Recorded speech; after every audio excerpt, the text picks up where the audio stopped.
Hello everybody, this is Dr. Fraud, Michael Skiba here. Welcome to another edition of Psychology of Fraud book review. This is chapter 5, episode 5. All right, so chapter 5, what do we talk about? Developing a multi-pronged approach to counter fraud. Now, this in my opinion is what I call the money chapter, okay? There's so much in this chapter. You know, we went on a journey very early on in the book talking about foundational elements of fraud, and we got into criminological theory. We talked about the triangle. So we're going on a journey, but leading up to this, really getting into the hardcore nitty-gritty. What are some things you can do at your operational level, management level, executive level, no matter what department you sit, what can you do depending on where you sit to create strong strategies based on a lot of things we're talking about, okay? So that's what this chapter focuses on. So first of all, we focus on the statistics that 30% of people are honest all the time.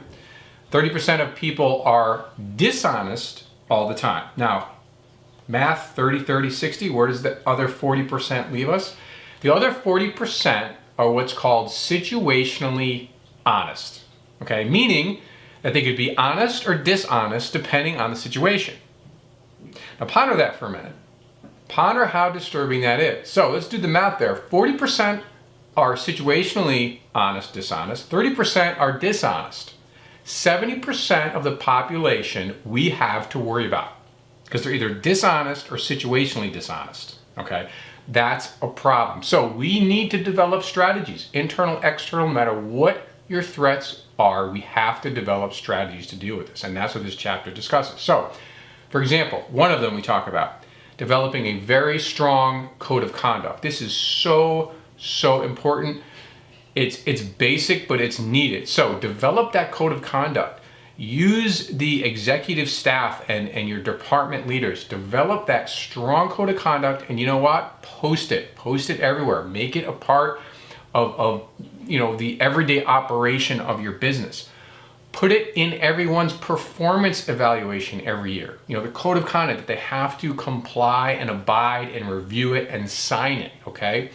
Because when you start up top level and work your way down with that code of conduct, as long as you have everyone at all those different levels complying by it, you're definitely gonna see compliance all the way through your company, okay? So create strong code of conducts, post them, write them, put them everywhere, okay? That's one. Second thing I talk about is vacations. Take vacations. Why? Okay, why promote that? Because studies show that a lot of internal fraud is discovered when people that are committing that fraud take a vacation. Because what happens? They're on vacation, they leave their desk, leave their computers, whatever it is behind them. Somebody calls in, they get a piece of mail, and it prompts someone to look into a client, a vendor relationship, an account, an expense reimbursement, anything.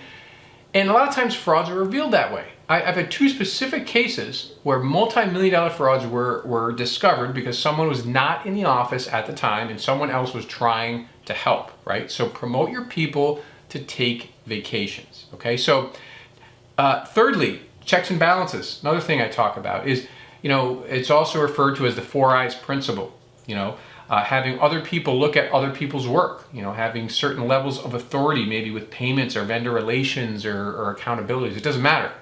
But make sure there's a system of checks and balances. You can even integrate automated software systems into that. Okay, so certain check levels need to be reviewed. If there's a certain pattern of behavior, certain checks issued after hours. Well, that's interesting, right? So make sure you create those patterns within your different companies and make sure they fit with whatever your threats are, okay? So again, chapter 5, very, very robust chapter. Highlight in there, put your Post-its in there. There's a lot of great material that you can use to develop your counter fraud strategies. Okay, so hopefully you enjoyed chapter 5. Stay tuned till the next episode, chapter 6. A lot more exciting stuff. Till next time, I'm Dr. Fraud.